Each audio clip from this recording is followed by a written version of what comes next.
Then next, Jeremy Borash is doing an interview with Tommy Dreamer. What's Tommy Dreamer say? All right, so he's putting over his match with Bram, who basically is mocking him for being fat, and Dreamer says, yes, I am. Bram mocks him for being old. Yes, I am. Bram mocks him for being a veteran. Yes, I am, but I'm a hardcore veteran. I'm also a steel cage veteran, and I'm going to teach you a few things about steel cages and, more importantly, respect. So that leads us into our steel cage match with Tommy Dreamer and Bram. First off, they're fighting on the outside, so the match isn't even officially started yet. That's fine by me. Dreamer puts a mohawk onto his head from a fan. Yeah, it was like a multicolored mohawk wig. Grabs a Coke from someone in the audience and spits the Coke at Bram. How dare you? Then Dreamer puts the mohawk onto referee Earl Hebner. And it's weird. Hebner sells it like it's like, oh my God, get this thing off of me. Like it was like, calm down, Earl. Calm down. Easy killer. Okay. Then Bram puts Tommy Dreamer's balls on the barricade. Yeah, lots of ball shots. Okay. Bram hits Tommy Dreamer into the door. Now, this is after they got into the cage. Hits the door hits him in the head at the door. Now this is after they got into the cage.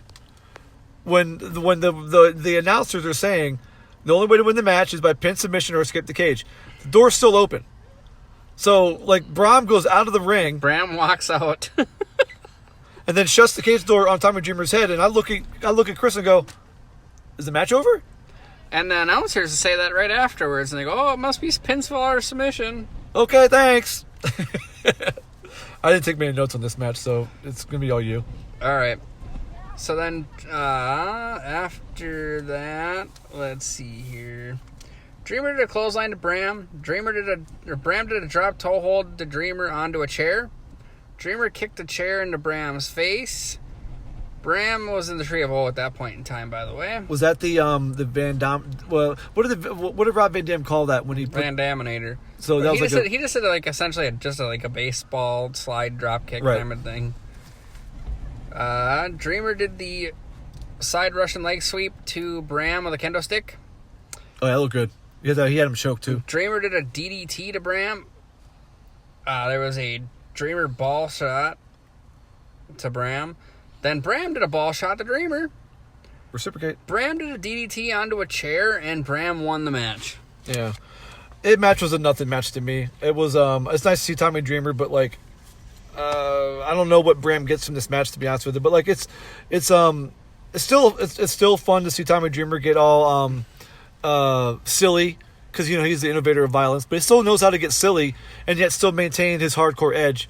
It's kind of like what we said about Bubba Ray earlier. He can make you love him or hate him depending on what mood he wants you to be in. Same thing with Tommy Dreamer. He can be a guy who will kill you and make a fan be grossed out, and then at the same time make you laugh. So Tommy Dreamer is really, really good.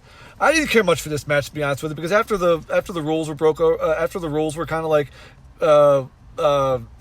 I'm sorry, there was confusion about the rules earlier in the match. I just kind of got turned off with it.